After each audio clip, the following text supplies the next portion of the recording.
કોન્સેપ્ટને બરાબર મગજમાં ઉતારજો. ઘણા લોકો એવું માને છે કે જ્યારે ચોક્કસ માધ્યમમાં આપણે જઈએ તો અમુક લાયબિલિટીઝને પોતે એસેટ સમજી બેસે છે.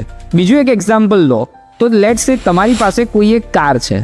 કારને લોકો એસેટ માને છે, પરંતુ એ એક ખર્ચાળ લાયબિલિટીઝ છે જે બધાને એક સામાન્ય દ્રષ્ટિ સાથે સમજવું જરૂરી છે. તો હવે આ બધી વસ્તુની વચ્ચે એસેટ અને લાયબિલિટીઝ તો તમે સમજ્યા, પણ એમાંથી મારા તરફથી તમને સમાધાન અને સલાહ શું આપી શકું? તો આપણે શું કરવું જોઈએ? તો યાદ રાખો, તમારી જે ઇન્કમ છે એને જ્યારે તમે વિચારશો તો સૌથી પહેલાં એક્સપેન્સીસની સાથે સાથે તમારે એક ચોક્કસ એસેટમાં રોકાણ કરવું જોઈએ. ત્યારબાદ જરૂરી જેટલા બી ખર્ચા હોય એ તમે કરી શકો છો.